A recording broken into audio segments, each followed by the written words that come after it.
राज्यातील विनाअनुदानित व अंशतः अनुदानित शाळांना पावसाळी अधिवेशनात जाहीर केलेल्या वाढीव टप्पा अनुदानाचा GR काढावा या प्रमुख मागणीसाठी व इतर प्रलंबित मागण्यासाठी कोल्हापूर येथे शिक्षण उपसंचालक कार्यालयाच्या दारात महाराष्ट्र राज्य विनाअनुदानित शाळा कृती समितीच्या वतीने मागील 55 दिवसापासून धरणे आंदोलन सुरू होते।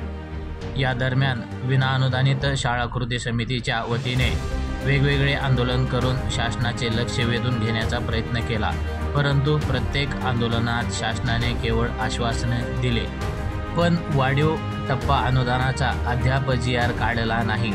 मंत्रिमंडळाच्या बैठकीमध्ये विनाअनुदानित शाळांना वाढीव टप्पा अनुदानाचा प्रश्न मार्गी लावला जाईल असे आश्वासन दिले होते।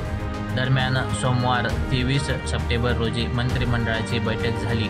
या मंत्रिमंडळाच्या बैठकीत वाढीव टप्पा अनुदानाला मंजुरी मिळून अनुदानाचा मार्ग मोकळा होईल असे सर्व विनाअनुदानित शाळेतील शिक्षकांना वाटत होते, परंतु या बैठकीत वाढीव टप्पा अनुदानाचा विषय झाला नाही।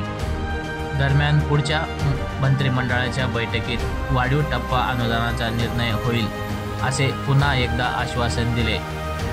दरम्यान मंगळवार दिनांक 24 सप्टेंबरपर्यंत विनाअनुदानित आणि अंशतः अनुदानित शाळांच्या अनुदानाचा वाढीव टप्पा द्या, त्याचा तातडीने शासन आदेश काढावा, अन्यथा बुधवार 25 सप्टेंबर रोजी आत्मदहन करण्याचा इशारा विनाअनुदानित शाळा कृती समितीच्या वतीने देण्यात आला होता।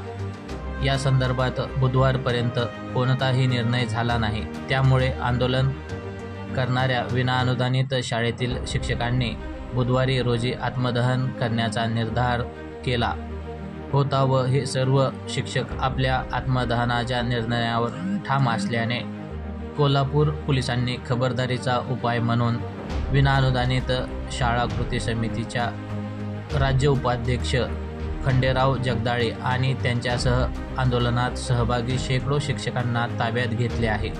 आंदोलनकर्ते खंडेराव जगदाळे यांच्यासह आंदोलनकर्ते शिक्षकांना पोलिसांनी अटक केल्यामुळे महाराष्ट्रातील विनाअनुदानित शाळेतील शिक्षकातून तीव्र संताप व्यक्त केला जात आहे।